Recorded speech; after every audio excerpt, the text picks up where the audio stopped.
Hi everyone, welcome to the Car Chat podcast. And with us today we have Marino Franchitti. Hello. Hello, how are you doing? Good morning. Very good, very good. Can you tell the audience a little bit about sort of who you are, what you do? Sort of a jack of all trades and master of none. Originally racing driver. I do a little bit of car development now. Well, a lot of car development with Singer Vehicle Designs. Have a new program coming or out now on Quest TV with Drew Pritchard and Andy J called Three Men, Four Wheels, where we get to look at some incredible cars and argue about them. Yeah. And yeah, I'm just generally everything to do with cars. Old cars, new cars, whatever it is, I love them. I'm trying to think when the first time I came across you. I don't know. You've sort of popped up and now every now and then. Obviously, you've done a bunch of racing, and then I've seen you on various channels and videos and stuff more and more recently. Now, I know we're a little bit time sensitive, but I wanted to dig back into some of the things from the past, some of the racing, and some of the cars you've got to drive. Now, I was just having a little bit look back, and for those that haven't come across it, there's a website called Driver DB, and it's full of very incredibly useful information when you're trying to look up a racing driver, because it generally tells you where they've raced and what they've raced in. And looking back, you have raced some of the cars that I just look at and go, these are like epic things looking back. For example, things like, well, the GT1 cars and the GT2 series back in then, like the Murcielago RGT. Yeah. What I did. What was that like to drive? Because it's an insane looking and sounding thing, but what was it like as a race car? Underdeveloped when I drove it. Undercooked would be how I describe it. It's a real shame. It was an incredible car. It was. I remember the first lap leaving the pits and that's the old days of a sequential box. So you leave the pits, and I'm waiting for the lights to come up on for the shift, and they're just not coming. The noise is just this V12 is just biblical. I'm like, oh man, this is broken. And the same happened with the MC12 Maserati, but it just eventually the lights start to come. I'm like, oh my God, and you pull it and the noise, just flames everywhere. It was an incredible car. It just wasn't competitive at that point. And I think I remember it braking, basically coming through, that's how long ago it was, the old bridge corner at Silverstone. I broke down on the exit and was just sat there. So it was, I think I drove it maybe at Spa, it broke down there, and maybe Paul Ricard. I'm not sure. I can't. Yeah, it's one of those ones where I don't quite remember all of it. But it looked cool, didn't it? It was cool. A pretty special car. Because I do a little bit with the endurance racing legends, as they're now called, which is people driving these cars again at Spa and whatever.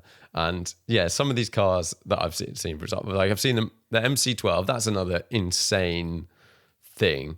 Is that much? That's better to drive, isn't it? That was quite a good race car. Oh, that was amazing. That was I did Spa 24 hours in that car with my cousin Joe McCarry and a couple of guys, I think Ben Alcott that owned or that was financing it, and it was unbelievable. I didn't get to test the car. I turned up 2007 at Spa, and by that point they'd really cut the performance from the car. Narrow rear wing, not a lot of power. Oh, okay. But it was interesting that it was something that my brother and Alan McNish were very excited or jealous and kind of called me rude words that I was getting to drive. And it was one of those cars that I really wanted to drive, and it didn't disappoint. It was just perfect.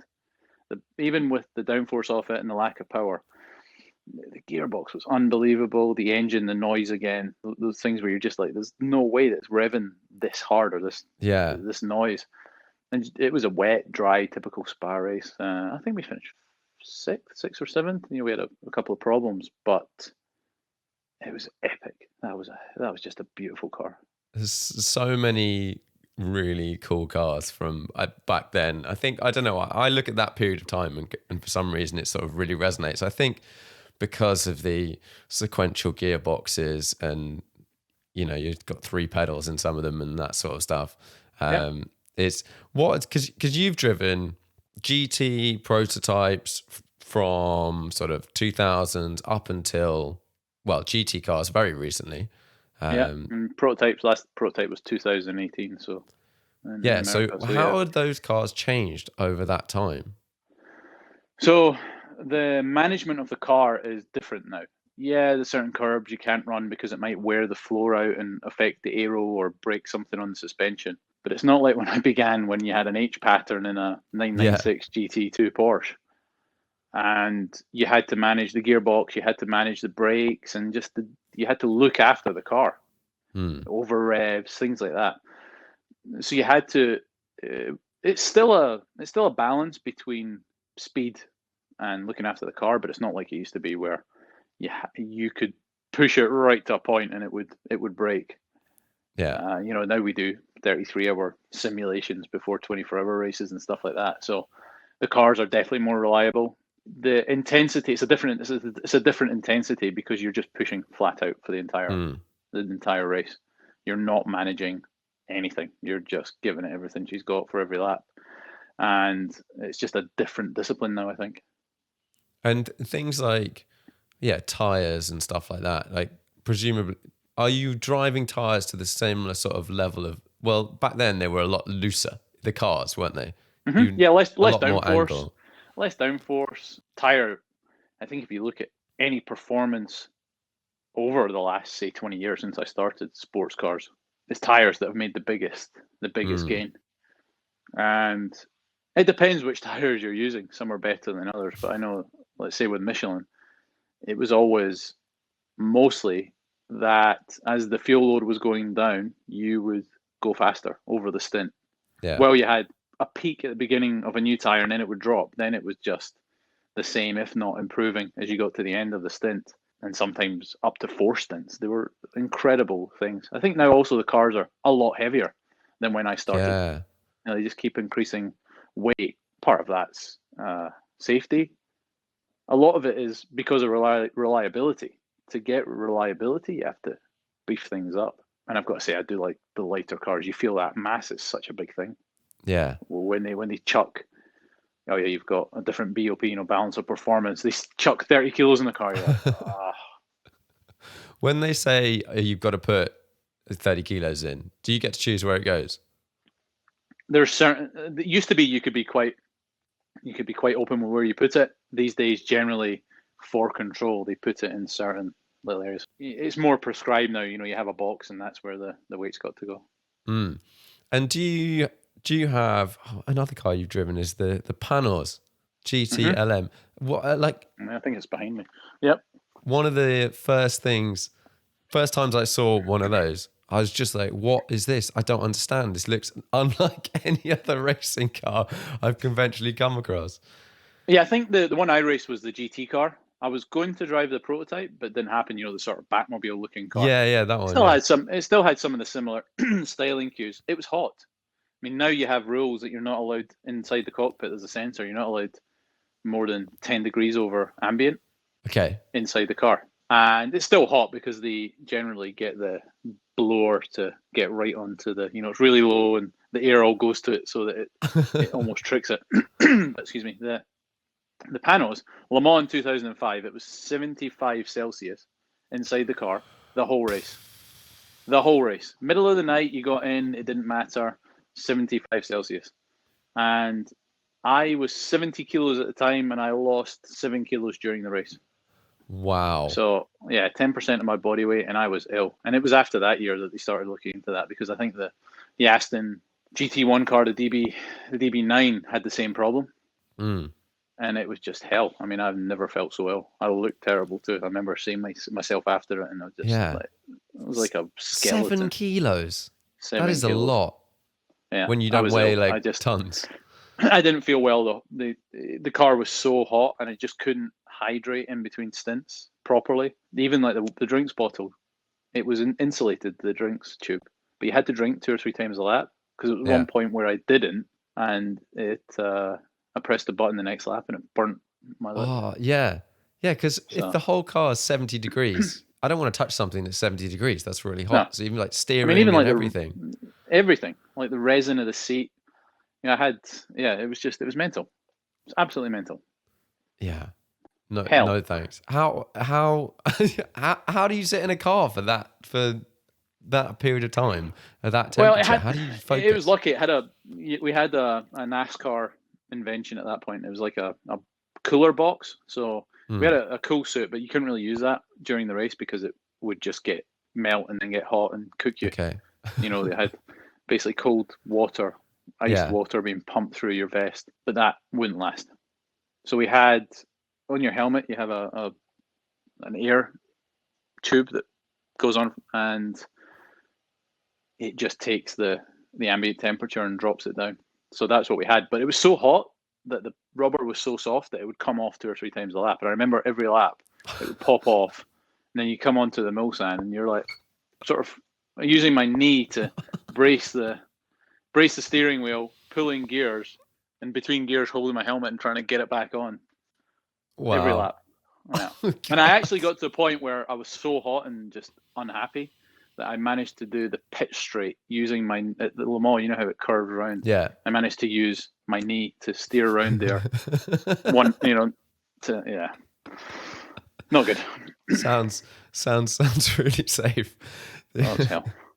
With the temperature thing, was it, because I guess professional drivers like yourself, you're quite good at dealing with these sorts of things. So you're like, okay, I'm going to steer with my knee whilst the thing's falling off or whatever. But then presumably also we had AM drivers at the same time who are not good at dealing with these things. And I guess it makes it dangerous for everyone. Yeah. But if you're racing in the wet and it's 70 degrees and you're not super fit and super used to that, that must cause. I think it's definitely a challenge. I think it's a challenge for those guys. I remember in 2002, the first thing I drove that was really, really hot was a Dodge Viper. And it was a street race in Washington, and the team were not the best. The car was a bit ropey, and they hadn't put the heat shields back in. So it's obviously front engine, rear wheel drive, exhaust down the side. And summer in Washington, DC is just ridiculous. Yeah. I don't know what the temperature was in there, but after half an hour, I was hallucinating, and also my foot was getting burnt. And then by 40 minutes, I had to pit because I was running down the wall in the straight and not even realizing because I was just so out of it. So I came in, they pulled me out, and there was a gentleman driver that owned the team in the car. He was not in good shape. So they put me in the medical tent, and this is when you could still have IVs. So I had like 2 bags of IV. The top of my toe was burning already from the pedals. Oh, God. So then I stole a pair of Johnny Herbert's boots, which had these plates inside to try and insulate it a bit. Oh, nice. Then 20 minutes later, he was out.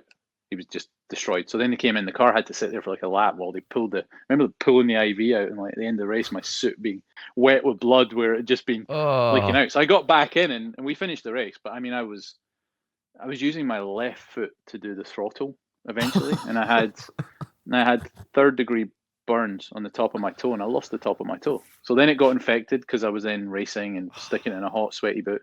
And I had to wear sandals for the summer just to let it get air and heal. It was just shocking. And then the nerve endings hurt, and it was terrible. What's it like now? That sounds great. It's better now. It took like 4 or 5 years before just even the smallest touch would make it hurt. But it was interesting. The skin's eventually grown back a bit, but it's still sort of one of them. If you look at my toes, one of them's missing a bit. That sounds savage. Yeah, I was young and stupid. Yeah. Now, would you just be like, no, too hot, thank you very much? No, I'm probably still old and stupid. Is that so? In the cars now, like a GT car, do they just have aircon? You have aircon. You have good cool suits. You have blowers for the helmet, and as I say, the drink systems as well as a company called Progressive that make this really cool drink system that's all insulated. It stays nice and cold. There's everything's just got better. Yeah. Do you have a favorite car you've raced, or can I categorize it a little bit? Let's say sort of like endurance GT, and then we can say older historic stuff. Okay, so endurance GT. It's hard to choose between the 2007 Acura prototype. Because that was when at the time we had more downforce than F1 cars. They were mental. And the 2008 RS Spider was the same era. I loved racing those cars. They were very special, open cars.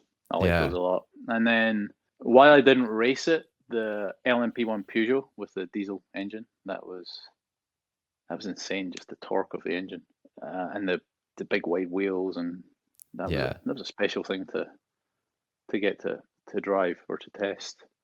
But when it gets to the old cars, and I think probably the best overall is the 250F Maserati, the 50s Grand Prix car. Yeah.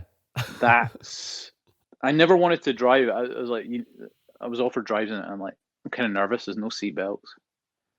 And I knew I'd like it. That's the problem. But I didn't know how much I'd like it. And eventually it was like, could you just run it at Silverstone? So I went and did a few laps, and instantly you forget that you've got no seatbelts.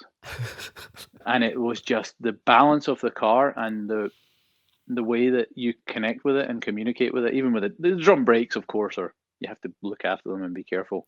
But the balance of the car and the way you drive it, it is the most satisfying driving experience I think I've ever had, just for connection and just a car doing everything you want. So then I raced that at Silverstone because the guys were like, "Yeah, we've got your entry anyway because we knew you'd like it." And then even after that, I raced it at Goodwood I raced it at the Revival, and it was just so rewarding. I mean, even though it's open, the heat in that car is ridiculous. Really? Yeah, no wonder they were short sleeves and big blokes. I mean, you can, the brakes won't take being hammered all the time, but even in a short race at Goodwood, you use your knees to hold you in. Okay. You brace yourself, and the physical effort that it takes to drive that. No wonder Fangio was good because he's a big bloke. And Sterling was obviously wiry, straight armed. His endurance was incredible. But I think it's in my mind, I have like this oversized suit I got given once, which I then in the 250F I wear a Alpine Stars motocross vest underneath with body armor. Yeah, and that's like that makes me safe, But I just can't wait to drive it again. It's a car that I long to get back out in. I think hopefully we'll get it out later in the year. And then what? Yeah, that I look at those sorts of cars, and that someone, probably someone like yourself is driving it. They've got the front wheel is like slightly lifting off the ground. It's going around the corner in a bit of a 4-wheel drift, and just go. But what happens when it falls apart? That's the good thing is the level of preparation now. They're better than they ever were. But they're still old cars, and you still have stuff go wrong. But it's part of racing, isn't it? But that reminds me of the Cobra. The first time you drive a Cobra at Goodwood, it's always on. It was silenced the first time I drove it, and the top speed is very similar, but the mid-range torque is like half of what it is when you unsilence it. So then you arrive at the race weekend, they chuck it out on the silence. And I mean, I was on the grass the first lap on the straight because the mid-range torque, I was like, Christ. And the front wheel, like you say, is up in the air, and it feels and looks epic. It's just incredible. Wow. Yeah. It's amazing things. Right. Oh, yeah. Okay. Before we sort of move on to a slightly different topic, you've raced in Super GT, which is like, can you just explain Super GT for people that have not come across it? So Super GT, they're a bit different now, but when I drove it, it was normally aspirated V8. It looked like one of those, was it a Lexus LC430? Is that it? That really electric roof, dodgy looking thing that they did. It was one of those, but it was carbon chassis, as I say, normally aspirated V8. Tire war, so like qualifying tires that last half a lap. Yeah. It's the one time I've ever got out of a car with the engine. The Toyota guys were interested for my feedback on their engine after the first time I drove it. I remember driving down pit lane. I got behind somebody and they slowed down, so I slowed down and then I accelerated back up to pit speed, and the thing's like, wow! I'm like, wow. And it was the first time I came out and they're all gathered around, 7 or 8 Toyota engineers, like, please, we'd really like your feedback. I was like, it's perfect, guys, take the day off. It literally was perfection. But it had, at the time, they would do the same lap times as the petrol LMP1 cars around Fuji, which is where I drove it. Unfortunately, didn't get to test it, so it was literally straight in the deep end. But the performance of the car and how it felt and the engine, the brakes, everything, it was unbelievable. I wish I could have spent more time in it. Yeah, because they are, in comparison to sort of other series, they're sort of like LMP2 or? No, that's way beyond that. Yeah, no, they're LMP1. So mad. They're at the time, I'm saying maybe not now, but the time they were doing the same times as the Rebellion Lolas around Fuji. So, wow. And they just look, from the exterior, they just look like bad boy kind of road car GT things. Yeah, absolutely mad. Yeah, just dripping with technology. Even down to, they had this for the pit stops. They would pull a lever on the steering wheel, and the steering wheel would go flat. But there was absolutely so then you could get in and out easily. Your legs could get out. But when it went in, there was no play. It was just the engineering on it was unbelievable. Oh, it's an incredibly cool series. So one of the things you mentioned, and I've known from a bit, is you've done some development work on some road cars now. Specifically, well, I don't know whether you've done any others. Have you done any others other than Singer, or was that the first? No, Singer. I mean, I did when we did the 4GT program. We did some testing closer to the end of the program with the road car, sort of durability testing with it, and just some feedback for the guys. But I wouldn't say I was that involved with that. Whereas with the Singer DLS, I've been involved in that since the first meeting. So what's that like to have been working with from the beginning to now? It's an unbelievable thing. It's unbelievable, intense, stressful, but overall massive fun. Obviously, COVID threw massive spanners in the work for us, but the engine itself, especially the air-cooled flat six 4-valve head, which no one so far or in history, they could do the 4-valve head with turbos, but they weren't able to do it with normally aspirated successfully. And we've managed to do that. It's got just over 9,000 RPM red line, and there's just no inertia. It's just the way that it pulls, the torque, the power, the way that it revs from low down all the way up to 9 is just blows people away. It's sounds great, feels great. I mean, it's still underneath. It's a 964, which we've tuned. Yeah.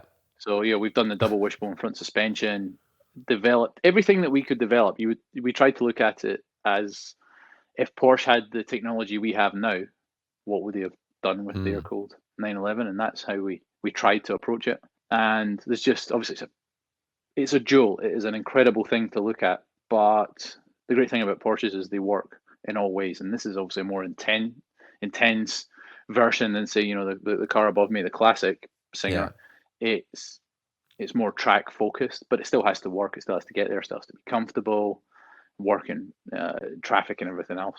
It's just a joy to be involved in that and to see it all come together. But the perfectionist in me, you're always just trying to find that next little bit, and that's part of what I love about working with Singer. And what's that sort of process like as a driver? How does developing a car work? What are you sort of inputting? You complain a lot. You complain a lot. A lot of reports, a lot of writing, a lot of getting your thoughts down and trying to put them in a way that people can understand and translate. So I like this of the steering. I like the steering doing this. I don't like this weight. The brake. Don't like this about the brake. The clutch is too heavy. It's too light. The throttle's too light and it's bouncing about. It's too heavy. All the elements, just everything, down to even the illumination on dials, the way a gear knob feels, the seat and the seat padding, and making sure it's not just good for me, but for different shaped people. Every single element, window wiper, everything, every single little detail that we've changed, you have to make sure it works well and that it's fit for purpose, but that it works well, but it's also got to make you feel good too. With this car, people will say, "Oh, what's the 0-60? What's the lap time? What's the top speed?" We have no clue. No clue. It feels bloody fast, but it's how it makes you feel and it's how it performs. It's still underneath a trailing arm 964. Yeah. So it's a short wheelbase. We've increased the width a little bit, but it's still an early 90s 911 underneath. So there's certain idiosyncrasies we wanted to keep, and there's certain limitations with that. But it's just hopefully making the most extreme version of an air-cooled 911 that there's been. So it looks suitably badass. I've driven a normal Singer, as now we have to call them, because now we have the TLS. The classic. Yep. And I very much enjoyed that. It's a good thing. I love it. I love it. That's what I would have if I could have one car. It would be that.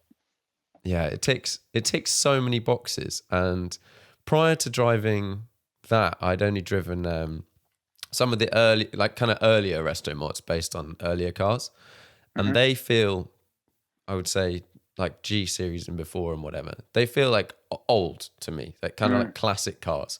Whereas a 964, if you get a normal 964, feels quite old. Yeah. But as soon as you drive one that's been done properly, it feels a lot closer to me to say I've got a 997 GT3 RS. It almost comes a lot closer to that with some old bits in it than like a classic car, but then it still looks amazing. Everything feels nice and all that sort of stuff. See, that's what I like about it. I mean, I love driving old 911s, and they have their place for me and what I like to experience.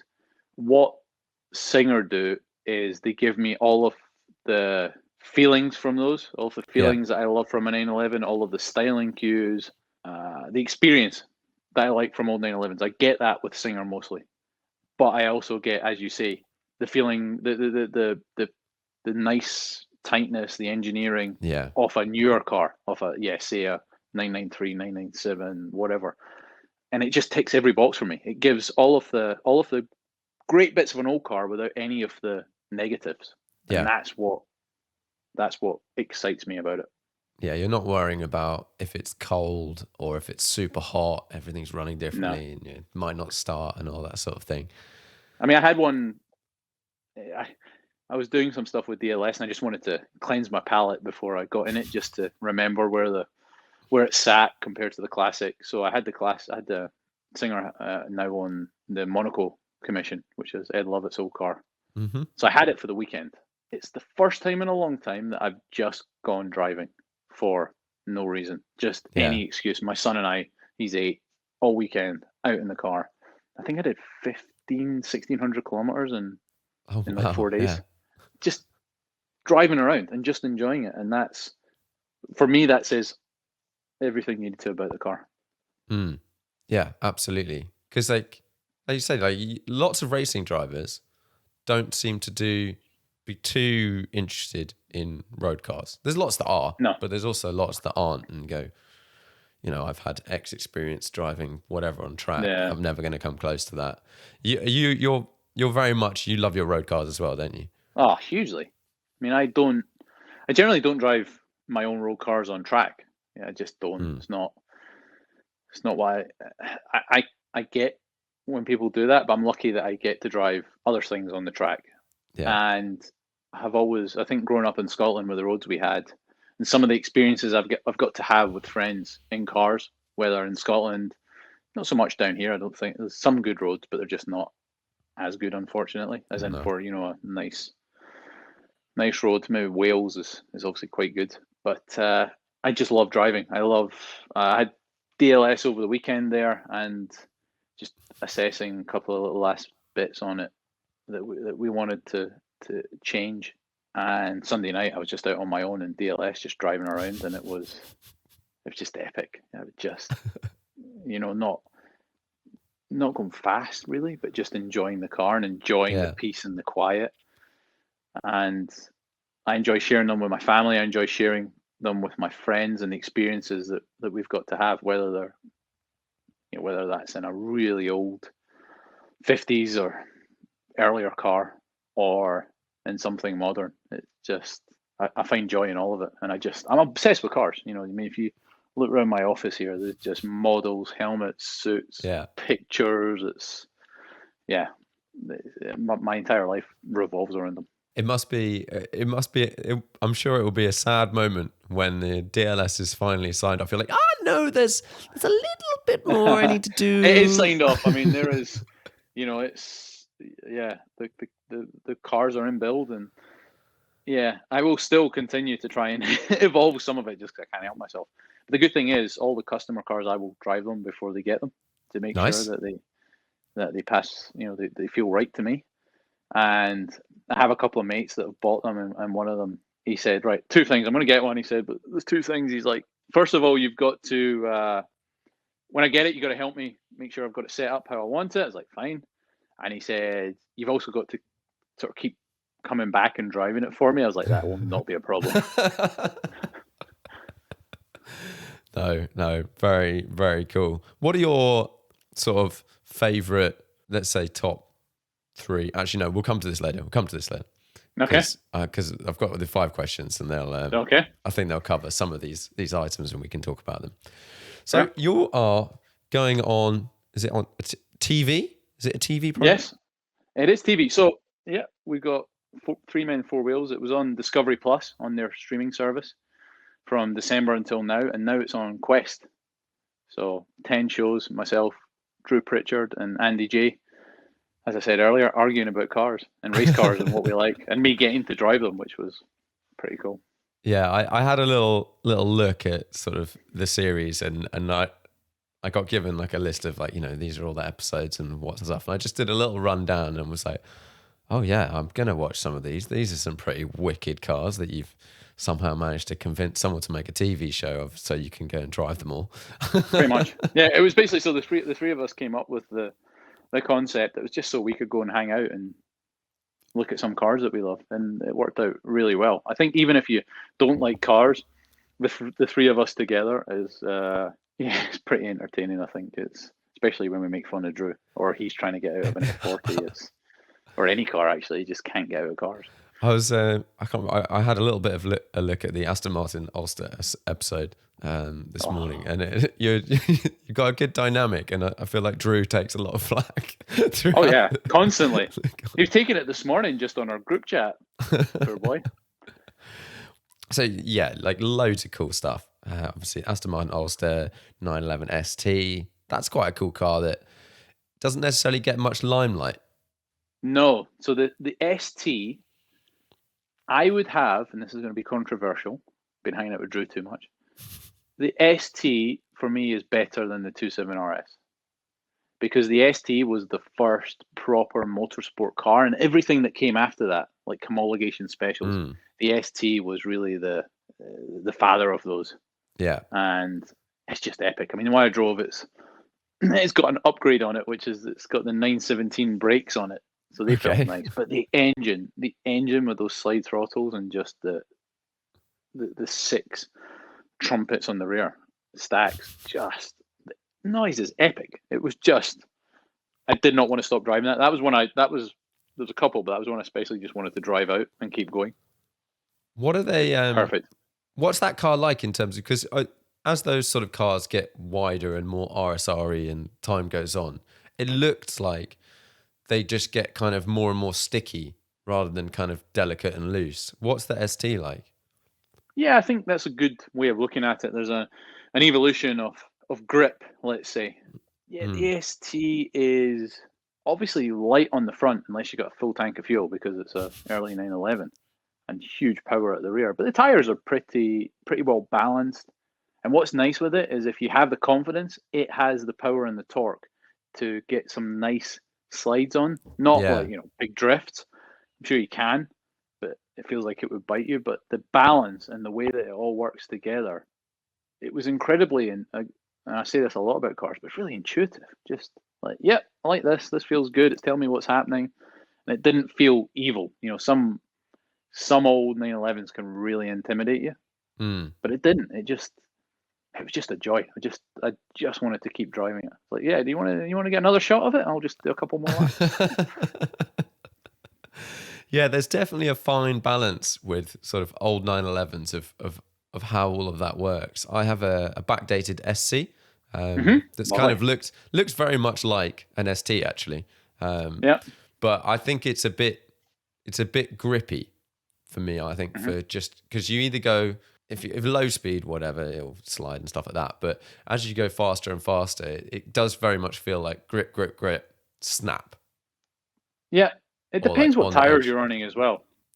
Yeah, the tires are a very important thing with that. You don't want to over tire it, but you don't want to under tire it either. I mean, my brother's got a hot rod on a 72, and it's got like a 993 RS spec motor in it, and it weighs about the same as an empty Coke can, so it is rapid. And it's been at Tuthill. It's got a lot of original RS bits on it, and Tuthill's have just put their brakes on it, which feel really nice. And But I remember early on, he's like, I think it needs a bit more tire. I was like, it's fine. Then he left me it, and as I was nearly heading backwards through a hedge, I was like, definitely needs more tire. My legs are shaking. But it's getting the tire that's not too grippy. Yeah. It's got to have a progression about it. So that's something worth experimenting with. Yeah, I think it's something I need to play with a bit. It's a similar sort of thing actually on my GT3 RS. Like it's on Cup 2s, and I haven't done it yet. But when I've destroyed these tires, I'm definitely going to go down the rankings in terms of grip, because I mean it's an amazing road car as it is, but less grip. Do you track I think it? would just be more fun. Every now and then, not really. I'm a bit like you. I've been ruined by race cars.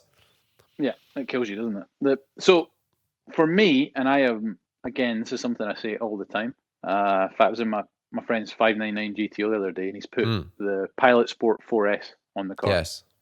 And when I first got them on, I've got a 997 GTS. Yeah.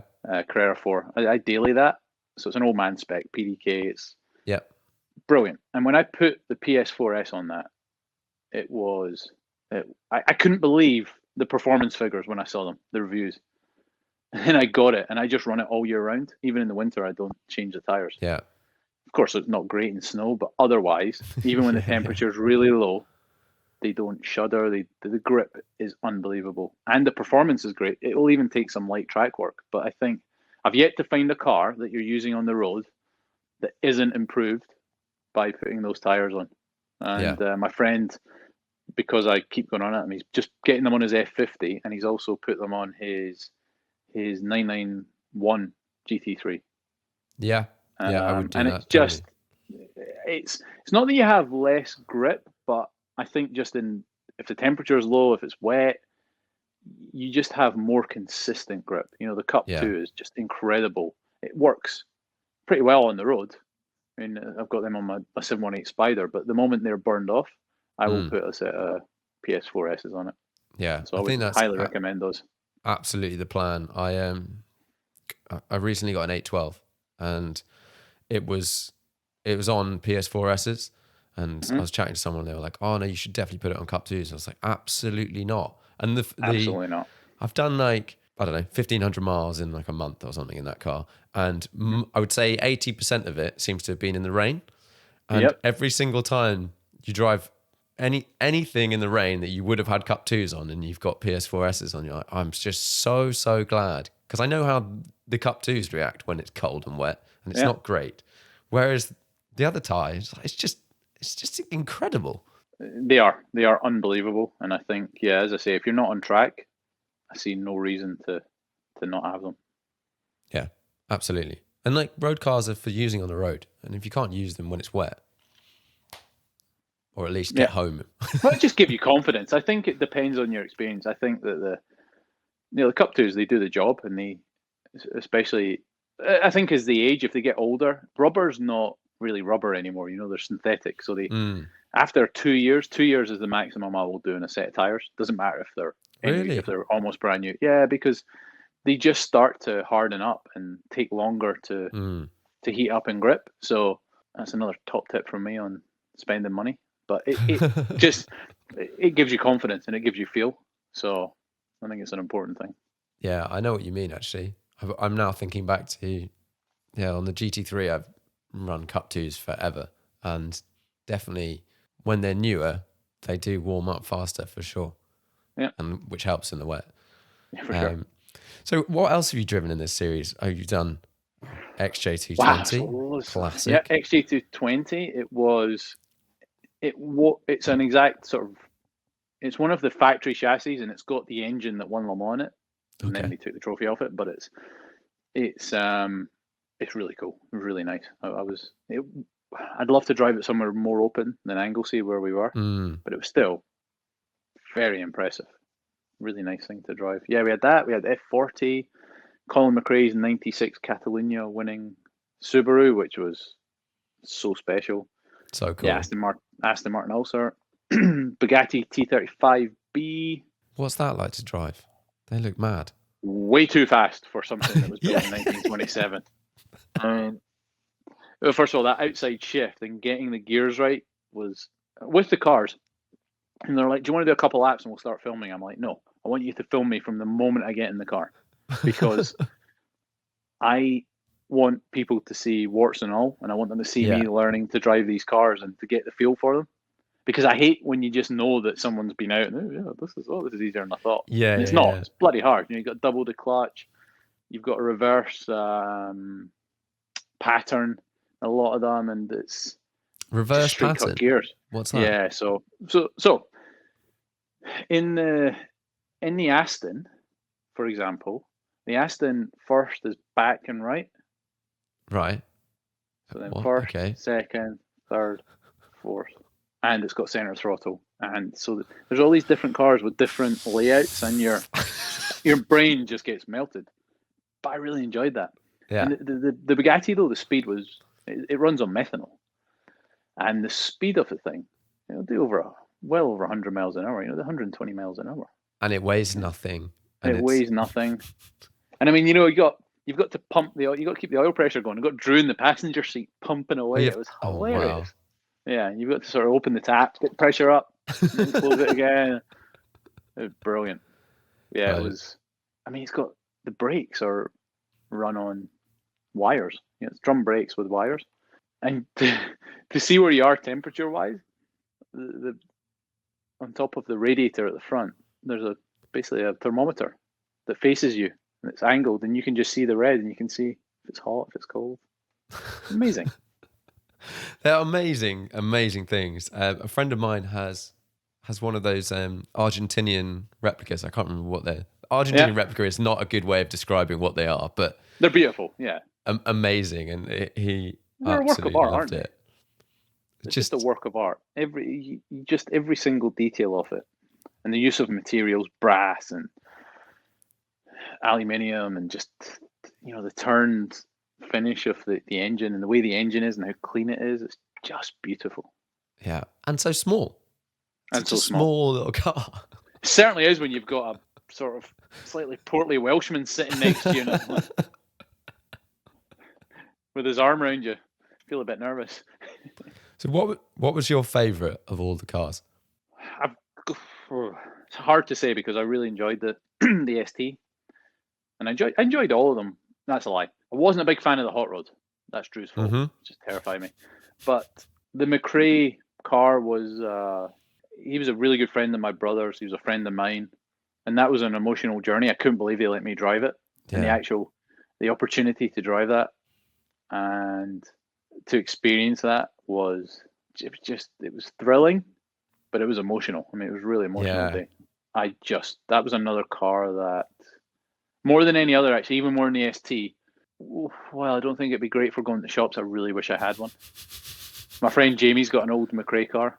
Yeah. And I think they are amazing. And I think that would be something really good to have, because you can't drive it on the road. It's not that comfortable, and you got to wear your cans most of the time. Yeah. But it was just an epic thing to drive it. Just that noise, that the boxer engine, and just the look of it, all clean with the small wing before they went to the more aggressive look. Yeah, it was very special to drive that. And it being ProDrive's car, it was just perfection. Yeah, absolutely. I think a lot of people look at a car like that and it just brings back so many memories, and you look at it and go, oh yeah, it's just cool, isn't it? Yeah. And very special. Just that first time it fires up, the noise. And yeah, amazing. H pattern box. Did you take it off road, or did you? I did not. We took Paddy Hopkirk's Mini off road, but his Monty replica of his Monty winning Mini. But the McRae car, it was the Catalunya winner. It was in tarmac spec, so sort of those big, beautiful gold Speedline wheels. And unfortunately, it was damp most of the time, but it dried up for that. And we had these brand new Inters on. It just had a little bit too much grip. And at first, a little bit too much understeer. And I came in, I'm like, yeah, it's just, the hydraulic handbrake's good, but I'm like, I just can't quite, it's a bit too understeery. And Paul at ProDrive reaches in and he just turns the active diff. He's like, try that. And I then went out and came out the corner, and you've just got this perfect four-wheel drift on. You're like, amazing. Yeah. I have this vision of and it just didn't seem to be like that. The GR Yaris. Yeah. of being able to, and originally they were like, you're going to have a dial and then it's some buttons to turn the diff. That idea of being able to just truly mess with it and send more and more to the back. It was literally like a volume control, and it was just like fun. No problem. Where do you want it? Yeah, amazing thing. Well, so that's coming soon to, or no, it's available to watch on Quest now. It is, yep. So as we say in Scotland, council telly, so it's free. So you get on your Freeview, you can watch all your, you can watch it all there, and it's been really cool for it to get out there, especially for my tight Scottish friends that wouldn't pay for it on Discovery Plus. So they're all very happy. That's great. I'm definitely gonna check out some more of the episodes. Right. Well, before we wrap this up, I normally ask everyone 5 questions. So let's see if we can bash these out in 10 minutes. Do you have a most memorable driving trip or journey? So many things come to mind. Literally, it's like, you know, in the processor on your computer and you get the little spinning wheel, that's what's going on in my head right now with all these memories coming back to me. Yeah. I remember there was a good one a long time ago. My brother was recovering from a back injury. So he just got out of his back brace. We decided at like 1:30 in the morning after watching Celtic in a Champions League game, that'd be a good idea to drive from Scotland to Monaco to see Alan McNish, and then from there up through Austria to watch our little cousin Paul racing DTM at the time. So that's what we did.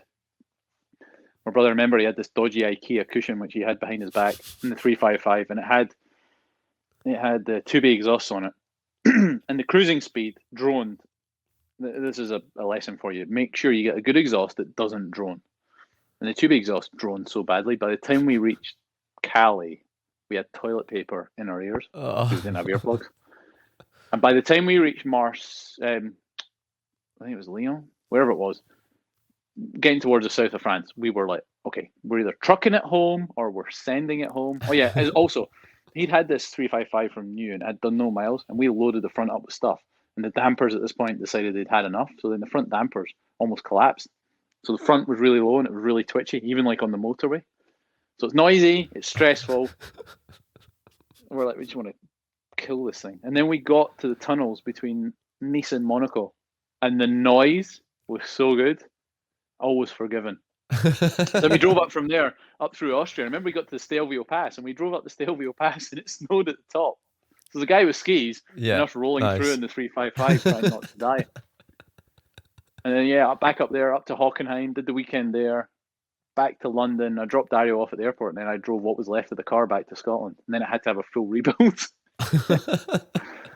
So that was a good one. And I mean, like up in Scotland a couple of years ago with a bunch of friends, I had, knowing the roads, I had the little Alpine, the A110, which was perfect. And it was everything from P1s, 600 LT, Mura, 275, Ferrari, and Tuttle rally car. And we just had the best time. Just such different cars, but just getting to seeing your country through your friend's eyes was special. And then there's Evo trips up in Scotland, and there's just tons of them. There's just so many. Even 997 GT3 RS.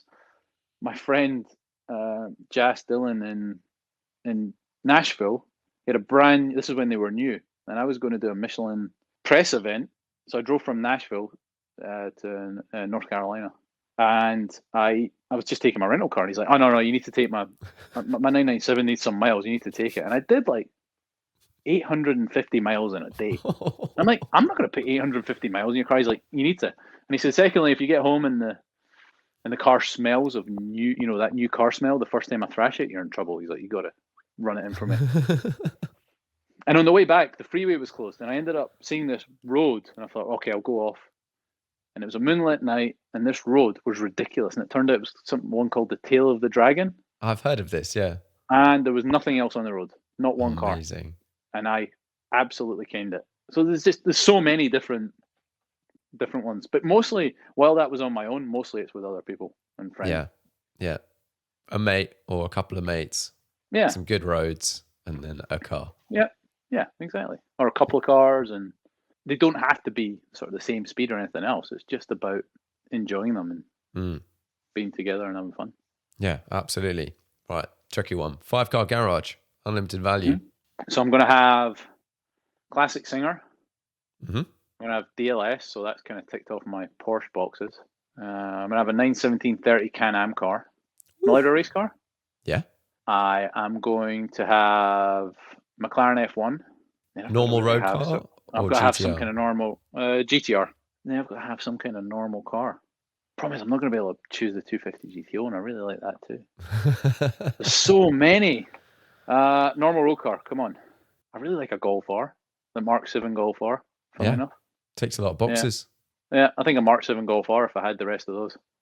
Nice. Yeah. Some good stuff in there.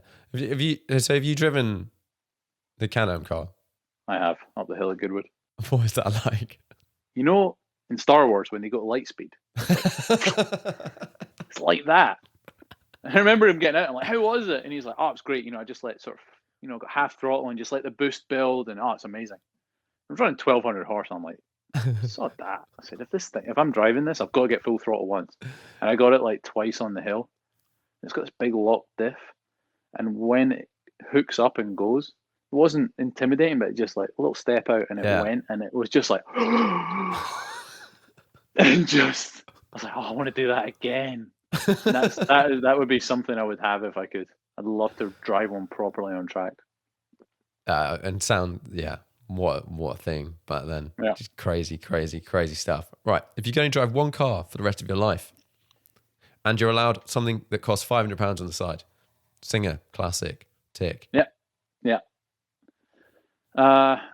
Something that costs You don't have to choose that if you don't want. Probably like a little Volkswagen, like try and find like a really cheap Up or something. I don't know if you find like a really old knackered one. But my wife, her RS6 was in getting service recently, and they gave her an Up, and it was brilliant. What a great little car. I hear good things. I've not driven my 8-year-old loved it. I hadn't either. It was just like, this is fun. It's not bad, but it's fun. Yeah. There's a lot to be said for sort of cheap and nippy. Yeah, absolutely. Most undervalued car at the moment. It's going to sound weird because it's still a very expensive car, but I think the Carrera GT is, looking at what some other cars are being valued at, the Carrera GT is still not where it should be. What a thing, isn't it? Just unbelievable. And again, fresh tires is what they need. I think the Michelin did an evolution of the tire sort of around 2014, and it just gave such a wider performance window and more feel and confidence. It's epic. My brother had his one out a couple of weeks ago, and it is just the noise, everything about it is very special, I think. Yeah, a car I've not yet driven, but is right at the top of that list of cars. You'll love it. You'll love it. It's fabulous. Right, final question. Most interesting car to you at the moment? What are you Googling? What are you looking up? New Tourings and old Tourings. 911 Touring. Oh, interesting. Yeah.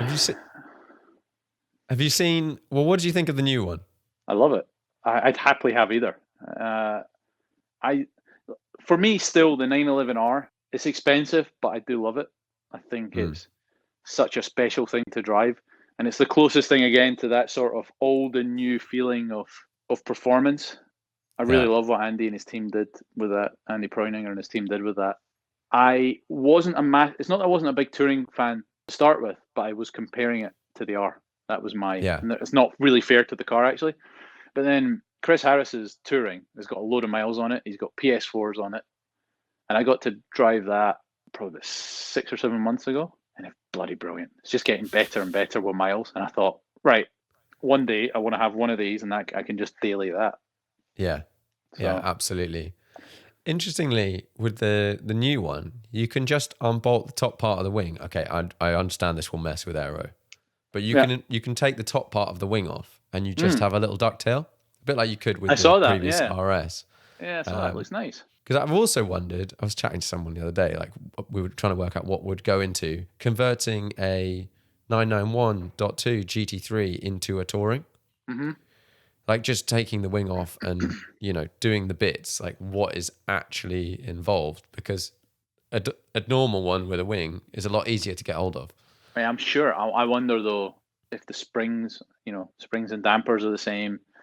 I'm sure it'd be interesting to know if they've tweaked the engine management and stability. Might be more than just visual. Don't know. Interesting. I don't think the springs and dampers they've said they're the same. Okay. That's good. And they've said they're the same on the new car. Oh, well, there you go. Yeah, you could definitely do that. They definitely tweak bits here and there. Could do a touring RS. Get an RS and take the wing off. Yeah. The big louvers on the front. Well, I'm tempted to take the wing off my 997 just for like a weekend or something, Yeah. But that's what I love about Porsches. It's like my 997 GTS has the rotiform.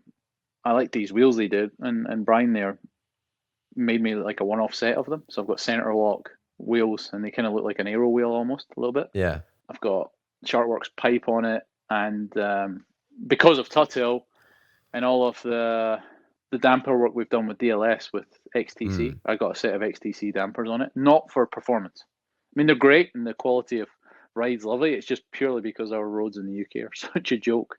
Yeah. I wanted something where I wasn't just worried all the time about crashing over things.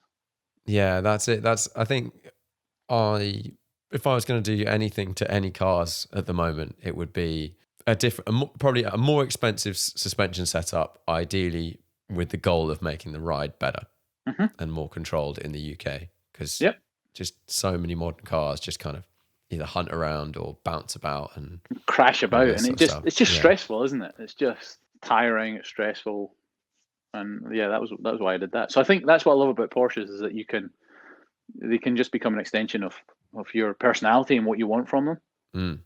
I love that you can do that. There's so many cool things out there, so many people doing amazing things. Yeah, and it's not frowned upon. Nope. People don't look at you funny if you've changed something. We discussed this at the beginning of the DLS program. When we did the mule cars, I mean, I'd happily have one of the mule cars. So literally a 964 with these rubber wheel arches riveted onto them and cut underneath. If you do that to a Ferrari, there would be uproar. But you do it to Porsche, everyone's like, "Oh, that's great. I'll just have it like that. That's lovely." Yeah, it's so weird. Quite funny. I guess it also comes with things like the mileage and stuff like that. Like old Porsches, just old Porsches. And you're like, yeah, they've been driven a lot. Whereas an old Ferrari, people are like, oh, I want it to be driven at 100 miles somehow. They go wrong when you don't drive them. That's the problem. Yeah, massively so. Well, thanks very much for coming on the podcast. Thank you for having me. It was really good fun. Really. It's been good. It's been good to chat.